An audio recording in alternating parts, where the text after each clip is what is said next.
Hello. Welcome to today's live stream. My name is John, Senior Market Analyst here at 𝖢𝖣yiy.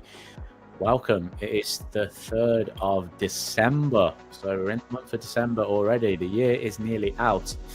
And what a year it's been. What a year it's been in markets. But nothing's changed for us right now. We're still looking at potential opportunities within the market this week. We want to have a little look at some fundamental data coming up. I know you love that word fundamental, so we're going to talk about it. The COT reports we haven't had released yet because of the US holidays last week. It was pushed back until today, I believe they're being released on. So we don't have any new COT kind of signals to go through for this week, but I doubt much has changed too much from last week in terms of that. But we will have a look at other data points instead. We can have a little look at the currency strength meter and see where we go from that for this coming week. Who have we got in there? So we've got Ibrahim. Hello to you too. Thank you for the kind comments there.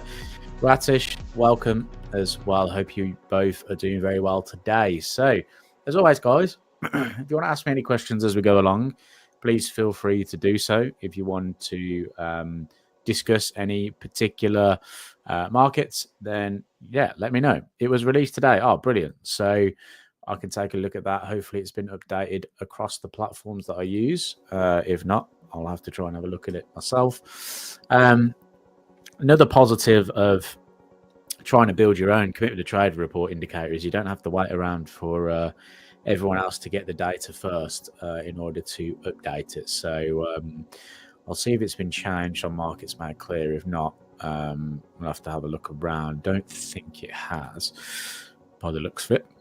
They might be waiting until US Open, I guess, before they adjust anything there. Let me just have a quick look. No, it hasn't been updated yet. Last week's data is not there yet right now. So we'll take a little look at that across the board. Let me know, Ibrahim, where you've seen that's been released. Just on the CFTC website. Let me know. Hello, Azalano as well. Welcome. Question: how do you determine your entries? What indicators do you use for entry? Really good question. I'll go through like a step-by-step process. Let me just bring in. Let me actually just share the screen, and we can go through this question as well. So this is how I go through my process on a week-by-week basis, and this is how I determine an entry. Now obviously this is something that I've developed for myself. May not work for you. You might take a little bit out of it and say, okay, that's useful, you know, or you might take some out of it and say that's not so useful for me. But the way I trade, good day to you, CG, as well. The way I trade at the moment is very much a swing trading style. I used to trade sort of Euro futures and day trade it. Don't do that much anymore, just because of time commitments elsewhere. I find it easier to swing trade at the minute than it is to day trade right now, because I used to actually trade the US Open. So doing live streams in and around the US Open isn't too helpful when you're a day trader of the US Open. So let's go through my process then. So the question was, how do you determine your entries? What indicators do you use for entry? So you can see here I have what I call the currency heat map. Okay, and what I do here is I try and determine why I want to be in a market first, and a lot of that is based off currency strength and weakness. You know, a lot of it's based off commitment to trade reports and seasonal analysis. That gives me the why, and that's this column here really, and this column here is why I'm going to be involved in a particular market. Now I haven't done much updating of this today. Yesterday was my first actually yesterday I wasn't really around too much yesterday, so I didn't get a chance to kind of go through this process yet, so I might go through it a little bit today. But essentially what I try and look at is, how does the weekly market close? How does the market close in relation to the 50 moving average? Momentum, that is just is price moving away from the average? Is it moving towards? And I'll go through this in a bit more detail. The stochastic and then phases. So the way I trade, or what I'm trying to do, is I'm trying to find trends. Okay, I'm trying to find trends, or at least trends that are coming to an end that I can try and look for a reversal on. That's the way I try and trade the market. And I try and do that by finding one currency that's strong, one currency that's weak, keeping it really simple. That can be determined in multiple ways. It can be determined by fundamental analysis. You know, you could look at GDP reports or GDP differentials between economies. You could look at GDP per capita and the differentials there. You could look at interest rate differentials. You could look at inflation rates and things like that to try and determine what currencies are strong, what currencies are weak, or what could be becoming weak, what could be becoming strong. You can look at CO2 reports, strength and weakness, X, Y, and Z. So what I try and do is I try and look at the opportunities surrounding this to determine, you know, something to look at. So one last week that I was looking at was pound yen. Okay, and this is, I'm just going to use this as an example. So why was I looking at pound yen? Well, last week it showed me that the pound was losing momentum and the yen was gaining strength. So last week, really, I wanted to be a buyer of the Japanese yen, and I wanted to be a buyer of it against currencies that were getting weaker. One was the pound, one was the euro. Okay, so if we go take a look at a couple of those charts, let's go to pound yen, for instance. This market has continued to trend lower. Okay, so the way I would look at this first, might be able to side by side the screen. Hang on, let's see if this will work. Let's see if I can side by side it. Can you see that okay? So we've got the currency strength meter on the left hand side, and then we've got this side. Let me actually change the viewpoint. Let me get rid of this a second, and we'll go like this. That a bit better? Hopefully that's a bit better in terms of being able to see that. So essentially, I've got the daily chart here, and what I'm going to do is get rid of that 100 moving average because I don't need that.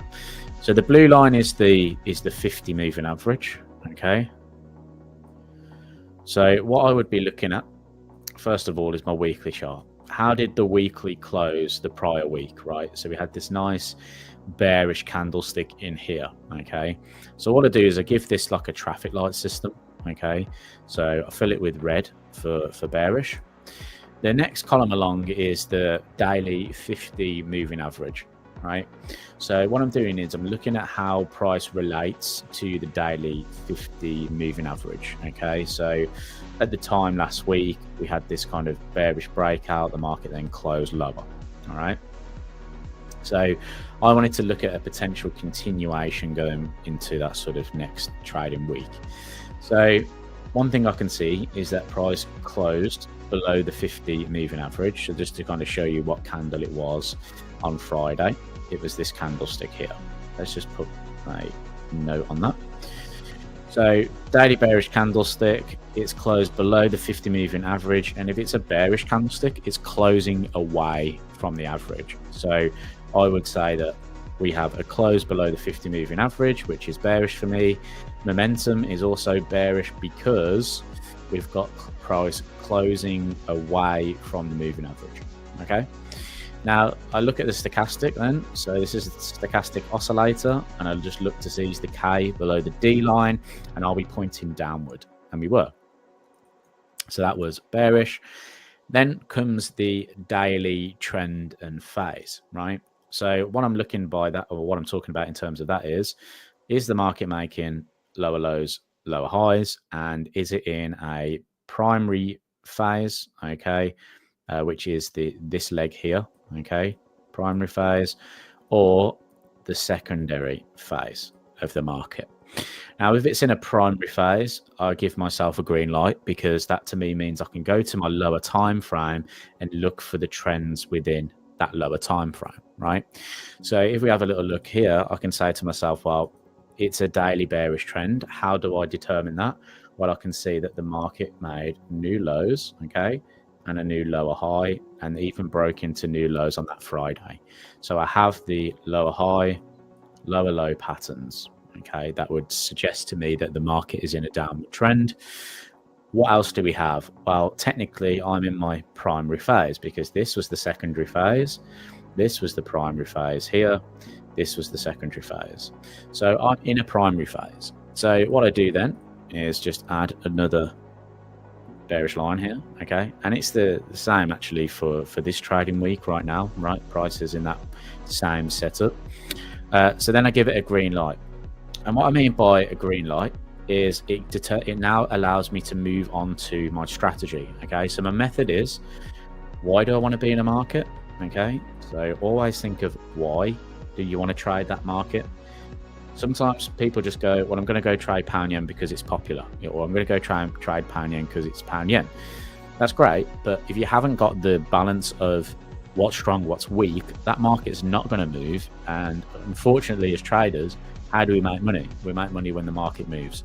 So what I try and do is determine a strong currency against the weak one, go and trade that because it's more likely to move. It's not, we've got to try and put probabilities in our favor, right? So why is that?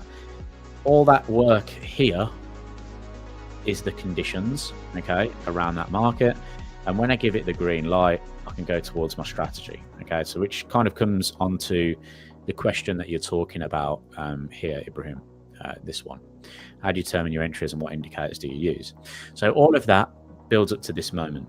So last week, all I did then was I went to an hourly chart, okay, and I looked for two things, right? I'm just going to add the 200 moving average onto the chart.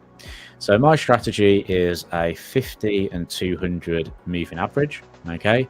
I need price to be, I need those to be in order. So I need the 50 to be below the 200. And then I need to see pullbacks within the market, okay? So what I'm determined by pullbacks is this move here, okay? So essentially a trend within the trend, right? I need to see a pullback. I need to see some kind of price action that goes against what's being talked about in my strategy, right? Because within that daily primary phase, you're going to get trends within it. You're going to get the market making higher highs and higher lows within this area. So as you can see on the hourly chart, you've got the market that was making higher highs and higher lows. That's not agreeing with the bias. However, when that breaks, that agrees with the bias. So last week I ended up taking a short entry on pound yen in and around this area. Stop losses were above the highs, and then the market came to full targets down in here. Now, actually last Tuesday or Thursday, was it last Thursday? Last Thursday I was asked, can we get another entry on pound yen?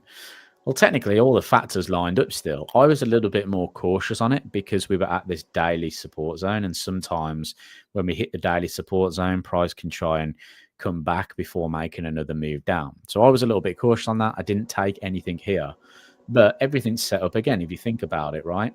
So we've still got the 50 and the 200 moving average in order. If I look at the hourly chart, what is it doing? Well, it's making higher highs and higher lows, okay? Where does that narrative change? Well, it changes really as soon as we get this lower low, lower close candle. But if you wanted to try and take an earlier entry, because for me, the risk reward wasn't right to try and trade this hourly chart, we could have gone a little bit lower. So we could go to the 15-minute time frame and basically look for breakout opportunities. So this was another area we talked about, this potential breakout of this pattern. We had a breakout on the 15-minute. That would have been good enough for me to get short, stop loss tight above that high, look for a nice risk reward trade in at these levels. So pound yen was one of the most perfect markets last week.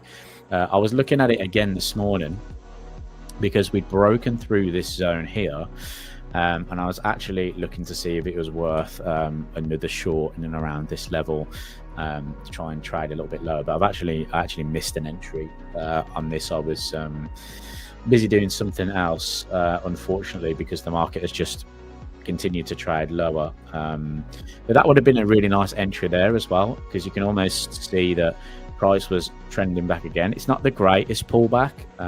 Reason why I say that is because you haven't got like clear higher highs and higher lows. So over here you can see you have clear higher highs and higher lows. So you know that when those break, there's more of a chance that price is going to continue to move lower. There wasn't necessarily that here, but nonetheless, you know, if you want to be a little bit more, you know, aggressive with your entry, look at the 15-minute chart. You can see that you do get that trend against the price action, right? And then look where it changes trend here. That would have been my short entry. Stop losses above highs. I'll probably on a 50, when I'm trading like the 15-minute time frame, I'll just target the previous swing low. I won't try and go for anything aggressive. But that would have been sort of a really nice trade in there today if you were looking at that kind of move. But again, I'll just kind of follow a similar path. I'm looking at this daily chart. You know, where could we expect price to potentially go to? Well, we've got this bullish demand area down here where we can see a very aggressive price action came from. You know, that is where price could overall end up. So if I go to an hourly chart, all I have to do is wait, right? Right now, all I have to do is wait. If price continues to break lower, great. If we start to get higher highs, higher lows again, I'll be looking to kind of track that move. And once that kind of breaks, I'll be looking to get short, trying to target down at 186.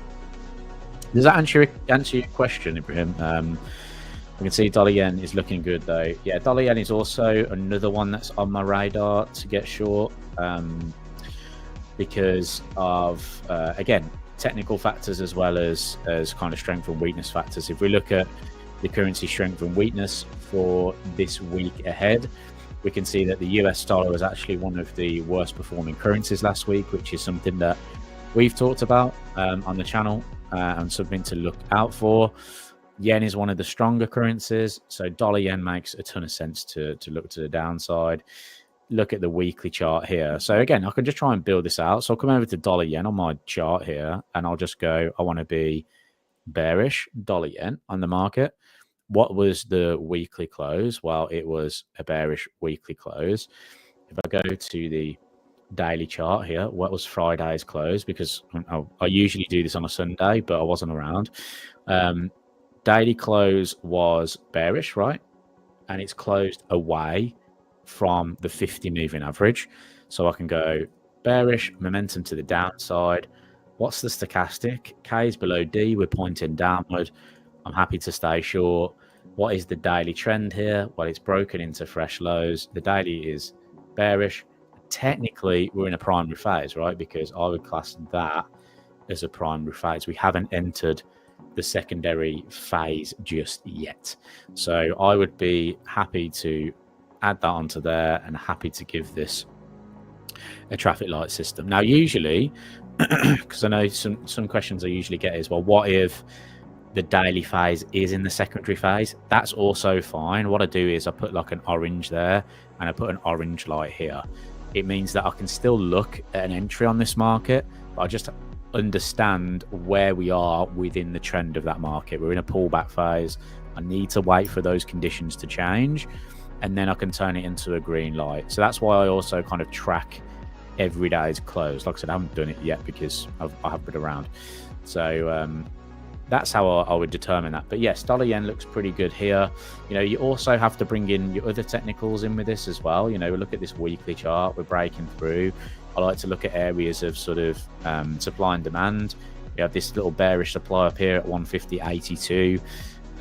You know, where is the demand for the market? Well, there is a little bit of demand down here where you can see we had a small pause after a bullish move before a continuation higher. We can also say down here was a nice little bullish move, right? So these would be the areas that I'd be cautious about trading in, because I know that sometimes price can then snap back. If I was up in this area, I'll be, you know, looking to get short at this point with a move down. Okay. There's also a great question. I'm sorry, Ratish, I saw this question as well, but I was trying to cover those topic points first. You've been seeing a disconnect between the COT reports and the currency strength meter. Absolutely. Two reasons for that. Currency strength meter is a lagging indicator. So is the commitment to trader reports. But I would put a lot more weight behind the COT reports because they can tell us when a trend is nearing an end, whereas the currency strength meter is going to try and identify the trends. So if there is a market that is trending, it's going to say to us, continue to trade that market, right? Because it's just a technical sort of tool in order to kind of get us to a point where we want to trade. You know, a lot of the times when we get a COT signal, we want to be looking at major key areas of support and resistance anyway to look for reversal. Really good one to talk about at the moment is obviously New Zealand US dollar. You know, would you, in theory, right, last week anyway, it was still telling us to be bearish Kiwi yen. If I go over to the strength meter here, and I just kind of open this up a little bit, so we can have a little look at this. Let me put this on 90. What was it telling us? Well, if we look at the New Zealand, which was this yellow icon in here, it was still below the zero line, so still a negative currency. Whereas dollar last week, it was still a positive currency. So last week, it was still technically telling us to be short Kiwi US dollar. However, we highlighted that there was a commitment to trader report signal to suggest that that move might be at an end. Plus, look where price was anyway. It was at this very big level of resistance. If we go up to the weekly chart, you can see that that weekly chart shows us a really nice strong area of demand. So you kind of don't want to be short anyway. You still have to kind of put a little bit of discretion on it, okay? Although that I've got this kind of regimented thing that I do, still very discretionary when it comes to where price is and where those conditions are, okay? How do you get that strength meter for currencies? This is my own. I do this every week. You can see that there's the data there for one. Here's the data that I've been collecting since 2020. Actually, it goes further than 2020. It's just that I never used to put it in a spreadsheet. I used to write it down. But yeah, there's all the data there. I've got loads of tutorials on this. Well, say I've got loads. I've got a couple of tutorials on this on the channel. Let me just find it for you, and I can point you in the right direction. So if you go over to our YouTube channel, oh, it's asking me to sign in. Give me a moment.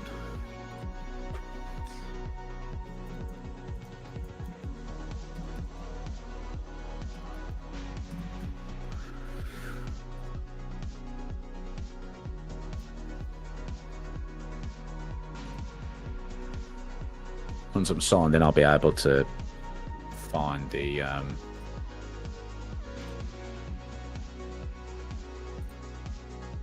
channel for you.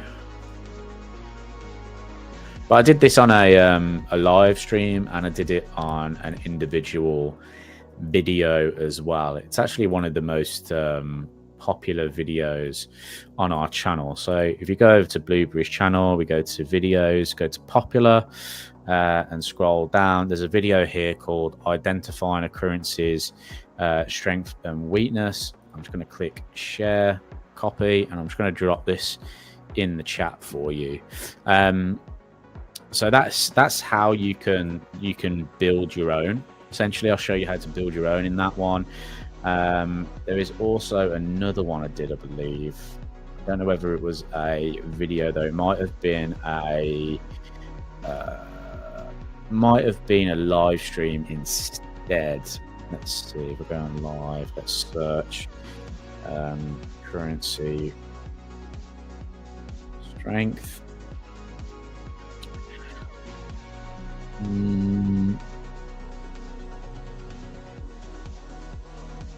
Maybe not. I did a lot of videos on currency strength and weakness, but not necessarily how to make it. So, but that one is the top one to have a little look at. A breakdown how you can build your own and how you can kind of get your own going, that you can keep up with on a week by week basis. Okay, so something to go through there. Very interesting kind of markets coming up though. Sorry, I've got a tea here that I haven't I haven't had any drink out of yet, but I can just tell that it's going to be blazing hot because I've put it in a flask. You're welcome. You're welcome. But yeah, let's have a little look at what it's telling us this week, at least, you know. So, for instance, euro is the weakest currency at the moment, which is fine. The only thing that we have to put a caveat on that is there is a COT signal long as well as a seasonal signal long as well for euro. So for me, I like the idea of being a buyer of the euro. But you know, there's a couple of factors we have to take into consideration.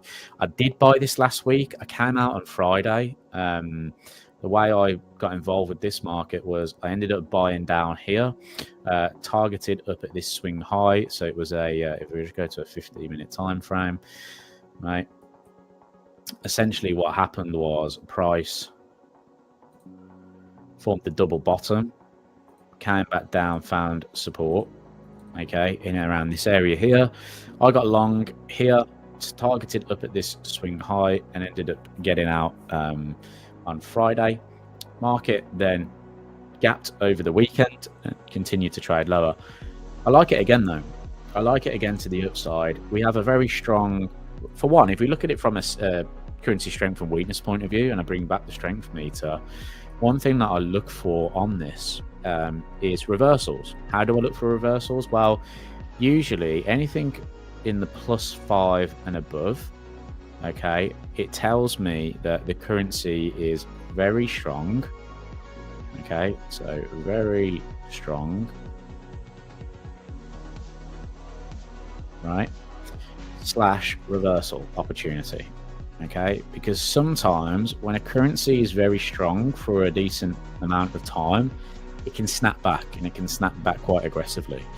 So, you know, I then try and pair it with a currency that is doing the opposite, right? So, for instance, you've got this -5 area here, okay, and below. That means that the currency is very weak, okay, / reversal opportunity. So, really speaking, last week, what we talked about when it comes to the currency strength and weakness was the fact that the US dollar was +7, but euro was -6, okay?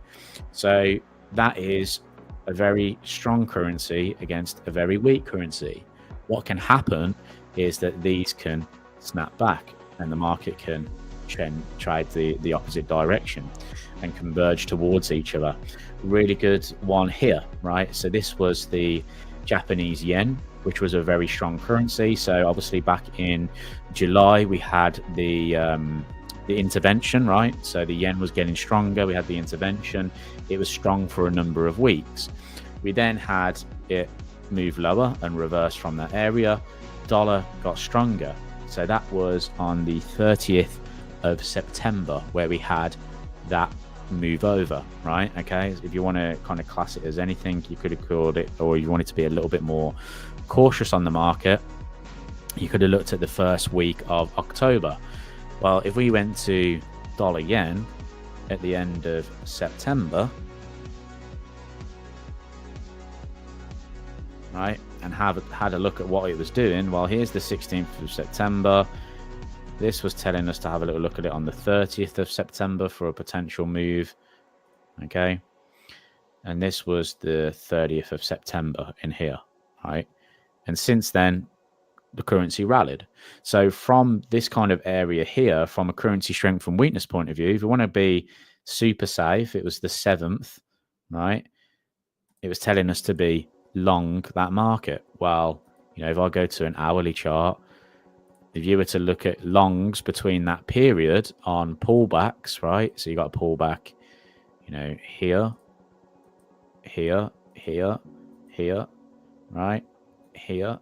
So you could have looked to potentially buy back up to those highs. This is a deeper retracement, okay? Get a break out of that, market moves higher.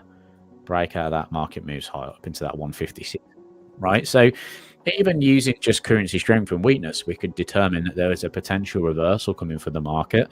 And when it did reverse and we had that crossover in the averages, price moved to the upside. what are we looking at now? We're looking for the opposite. We're looking for a move to the downside now, because currency strength and weakness is pointing us to that with regards to the currency strength meter. Okay, so really it's saying that euro is still a weak currency, but it's in the reversal zone, which is fine because we have a bullish cut signal and a bullish seasonal signal.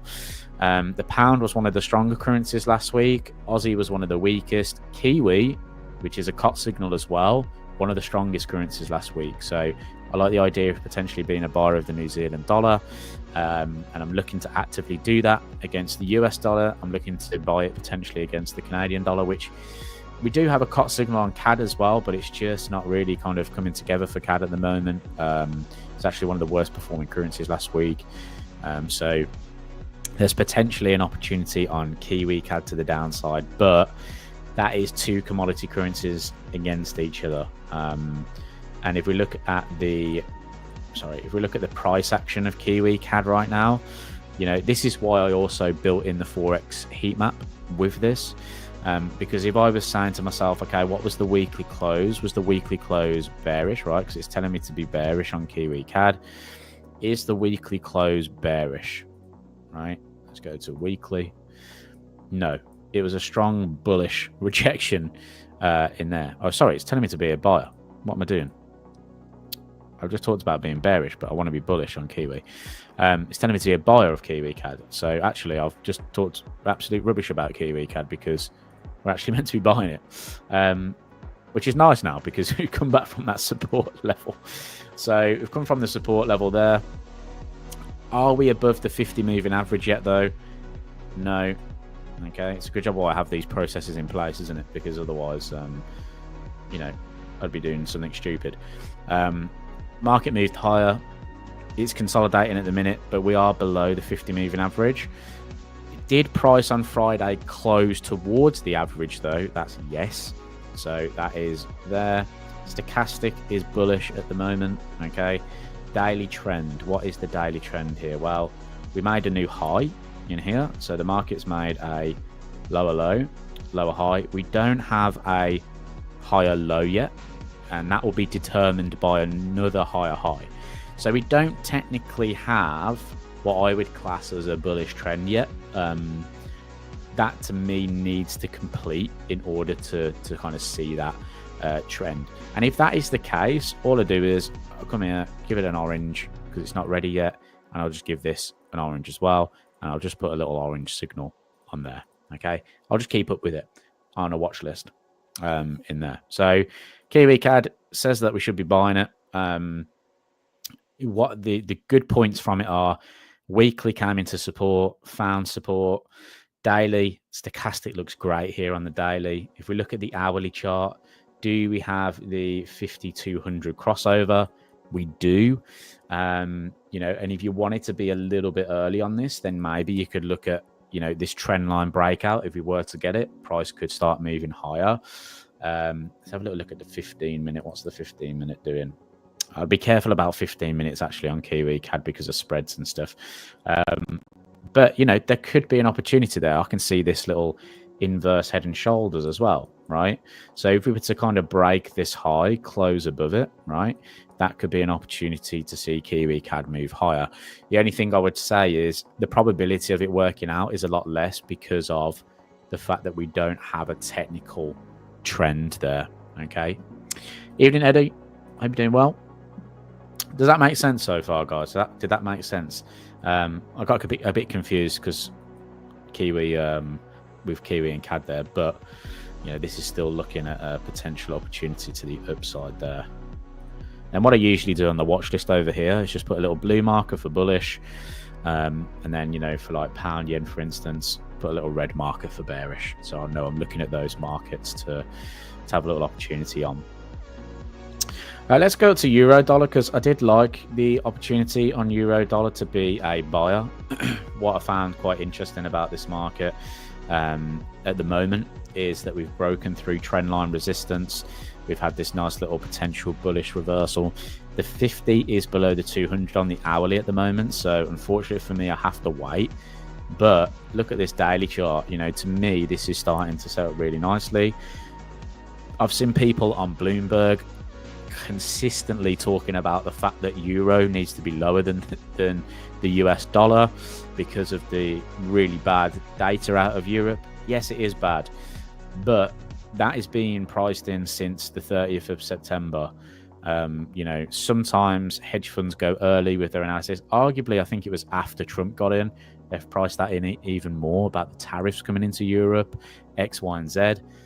We know from positioning that when the hedge funds get aggressive, you know, that can change things. And in terms of the euro, I haven't got the latest data, unfortunately, yet. Ibrahim, did you say where you got yours from? So on the Market Bull website. Okay, so you've seen it's from somewhere. But we don't have the latest data on markets made clear yet. But the hedge funds are starting to get aggressive short. If we look at what the hedge funds are doing down here, right, hedge funds are getting aggressively short. When they do that, they can give back some of those positions, which can mean the market can trade higher. So let's see if the other website has it. I haven't been on the Bull website before. I mean, the free cut report website hasn't updated since the 26th of November, which was last week as well. Was it last week? Yeah, it hasn't updated from last week either. But even if I show you the free cut ones, right, you can see that there's a lot of red building up down here for the COT reports, which means that hedge funds are getting aggressive at these lows, which makes me think that there could be a reversal in sight. So I like the idea of looking at that on euro. There's a nice little head and shoulders pattern there. You know, I like this potential momentum, very similar to what's going on Kiwi as well. If you look at the sort of Kiwi US dollar, let's look at Kiwi on here. If it's got it, you can see that the shorts, they're getting heavy on the short side as well in Kiwi. And usually when we see that aggressive shorts coming in, we can see a little bit of a reversal in price. And if we look at Kiwi, we can see, look at the price action again. We've broken through trend line resistance. Market has made a new high as of last week. We've pulled back down. Is this going to be a higher low situation? And is the market going to go towards our targets, which is the 0.6 handle? That's our target for Kiwi at the moment.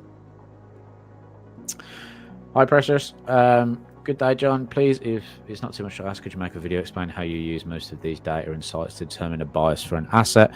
Yeah, I'll make a video on it. No problem. So I think I did a video actually called A Trader's Sunday Routine. I don't know where that is. It was an old video. It was without the new branding on it. Let's see if I've still got that, because I kind of talk about it there. Okay, yeah, prepare for the week ahead.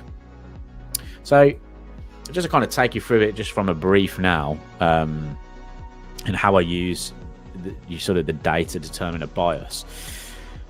You can see I do a lot of it just over here on this currency strength and weakness page. So you can also see that I've added a little key in here, which is multiple different things. It's got a reversal on it.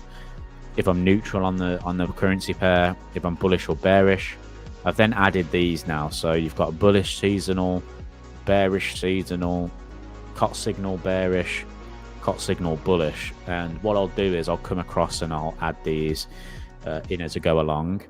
Like I haven't changed any of these yet, so ignore most of these because I haven't changed any of that. I'm pretty neutral on the pound at the moment, although I could quite get on the side of being a buyer because pound has been a stronger currency and the dollar is becoming a weaker one. I just don't have any other back in there. Whereas you can see euro, we've got a bullish cut signal. Kiwi, I've got a bullish cut signal as well. So what I do when it comes to the cut signal, I can actually edit this out because we can put bear cut signal. Okay, I can add another item here and we can go bull COT signal. arguably that will make it easier for me as well, because I haven't done that yet. How do I customize it?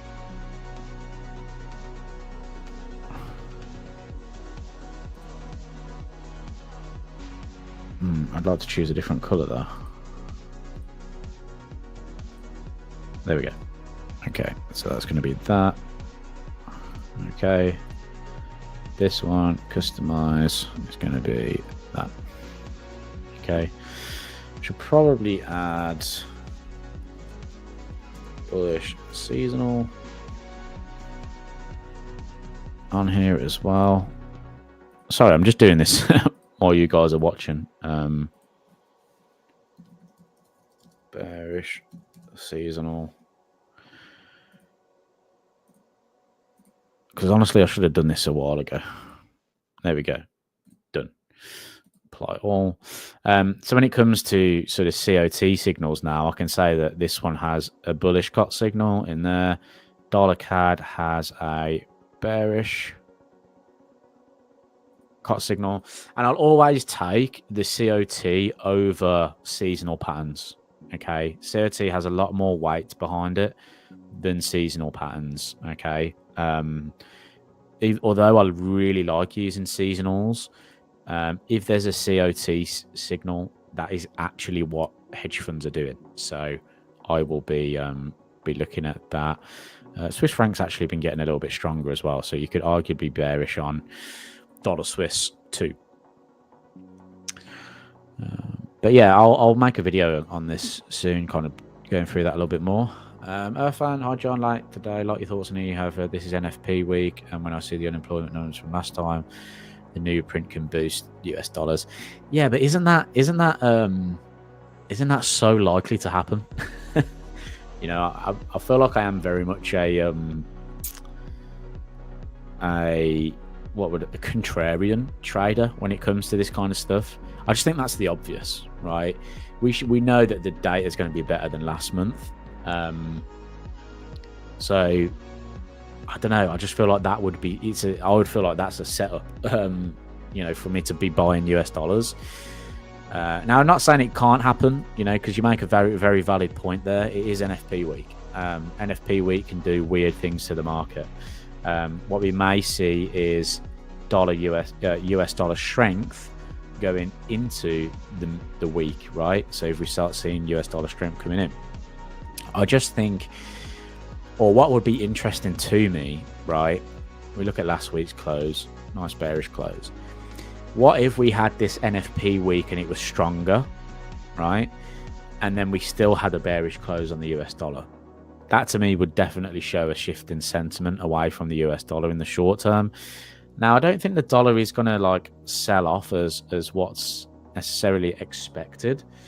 Honestly, I probably feel like US dollar could come down into sort of the 105s, maybe even a little bit below that.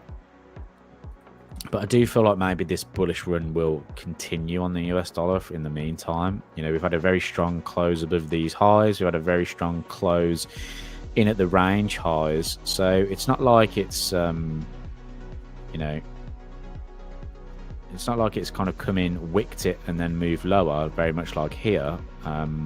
We've broken through highs. We've closed above significant highs. So I feel like we'd probably get something like this going on with the US dollar potentially. I just think maybe it might shake out a few people here first, thinking that the dollar's not going to make its move higher, and then we get that sort of move after, if that makes sense. But yeah, it is a thing to think about. You know, I haven't actually gone over the data this week. You've actually just reminded me.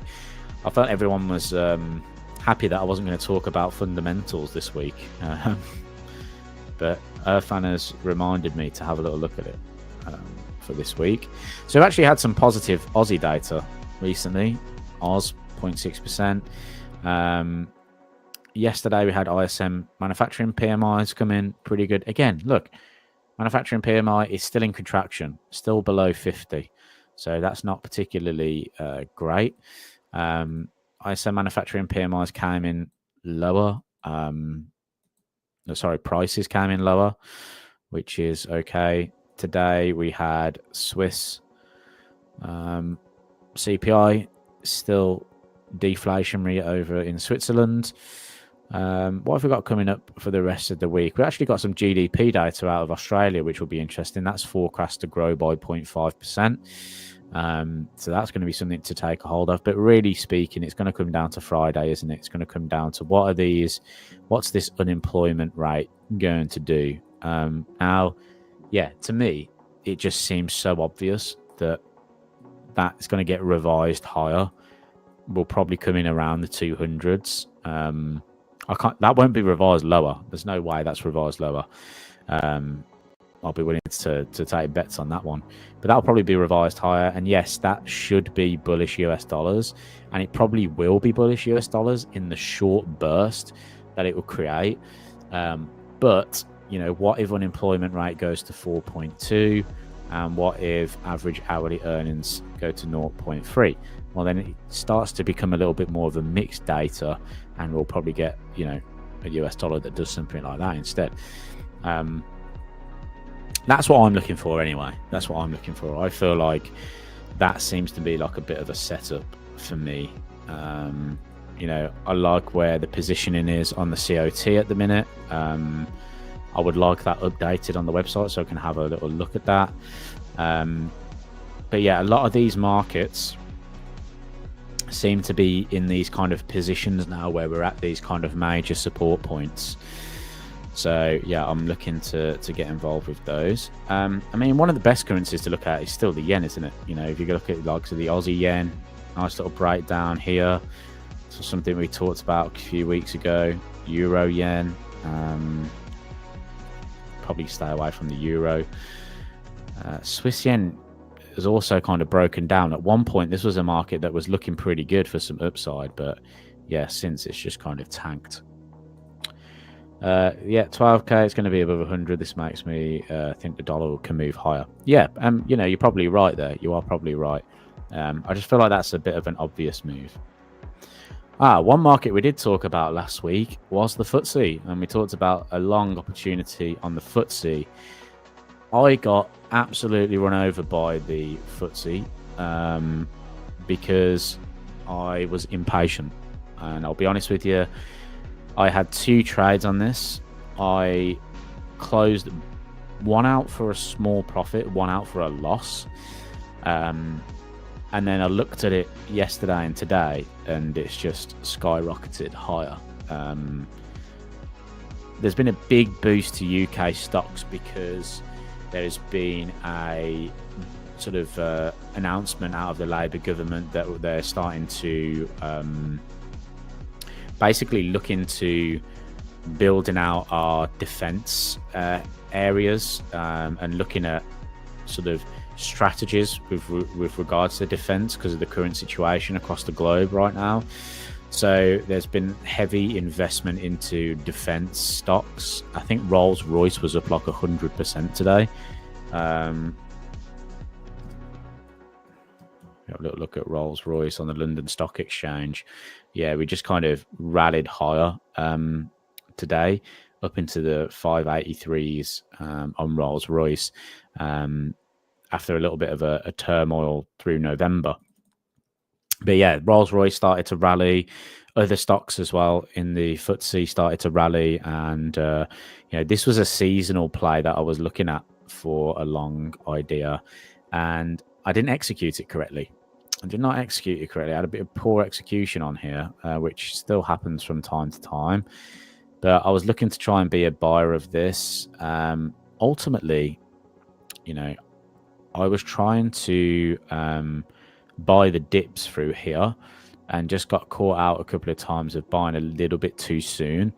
And then I closed it over the weekend, which was still in this range. Really speaking, I should have just waited for the breakout of the range yesterday and a retest, and I would have been a lot happier on that one. I always think news comes in favor of cut. Yeah, I mean, when you kind of look at the community traders and then you see that the data starts reflecting what the COT are starting to think about, then yeah, I also kind of can see that as well. You know, there are times where it does fail, and it can fail, and it can fail in a big way. It's not 100%. Obviously, if it was 100%, I'd be going all in every single cost signal, but you just can't do that because it's not 100%. But you know, it just gives you a strong idea of what the sentiment is within the market. You hold it since 840. Nice. So down in here, nice little move. Yeah, that's a great trade. That's a great trade. You know, seasonally the FTSE does pretty well. But yeah, that's a nice little area. This area of kind of demand down in here, market reacted from that. Yeah, I could have been a buyer in that little area, but I decided to faff around with it. You know, let's see if I can see if I'm logged in. Yeah, let's go to.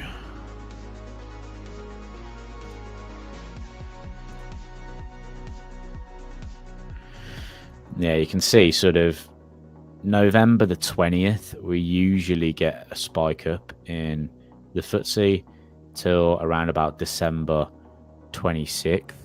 Not really got a correlation though going on here. Let's just hit calculate. Let's see if there is a correlation. Okay, look at that one.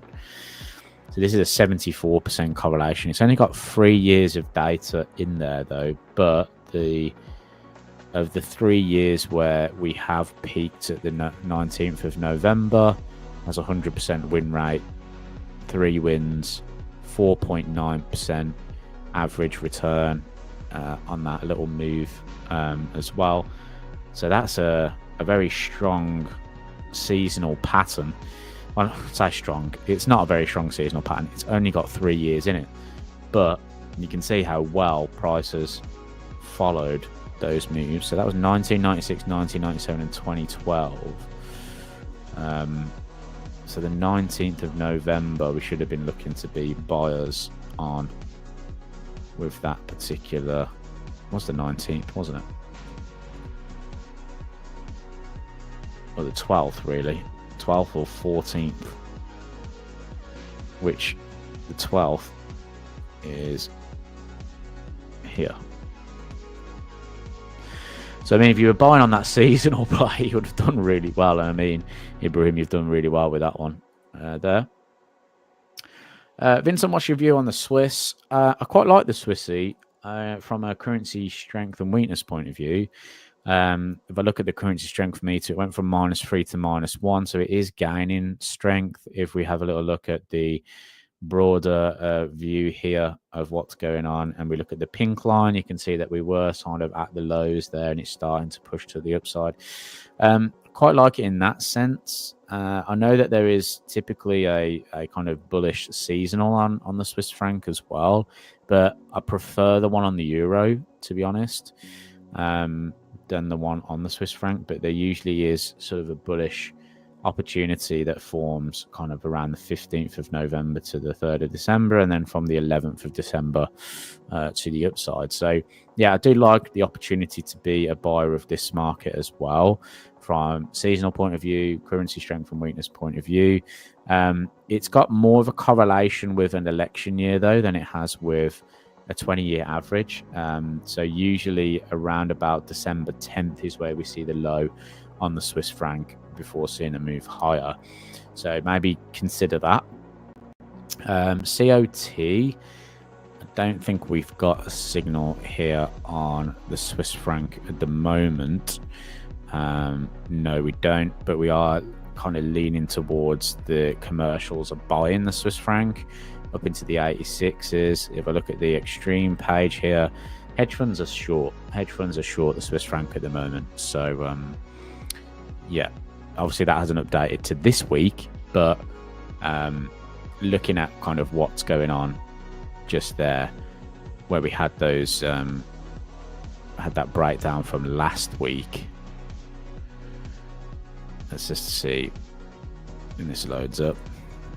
You can see the hedge funds are more pushing towards the short side of things at the moment. We're not at any kind of extreme yet. So yeah, I like the Swiss franc, but would I go, do I think there's better markets? Yes, I think there's better markets at the moment. I'm really hoping I don't burn my mouth on this.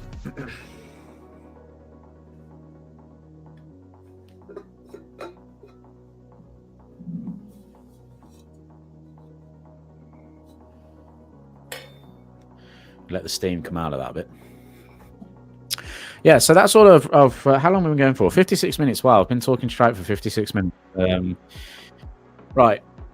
That's all I'm going to leave you with then. I'll leave you with a quick snapshot of the currency strength and weakness for this trading week. Take a screenshot of that if you want to. I'll probably feature it in a video at some point anyway. But yeah, we'll keep an eye on the I'll keep an eye on the COT, see if we get any kind of or any kind of signals from the update. I'll check out that when I can. But other than that, I'll leave it there. Thank you for all your questions today. I really appreciate it. You know, there's been some really great questions. This one from Ibrahim as well. That was a really good question. Ratish as well when seeing the disconnect. So really enjoyed those questions as well as this one, Precious. So I'll try and make a video talking about that, and as well if I'm talking about the NFP coming out this week. So thank you for all those questions. Really appreciate it, and yours as well, Vincent. And I will catch you on Thursday, same time.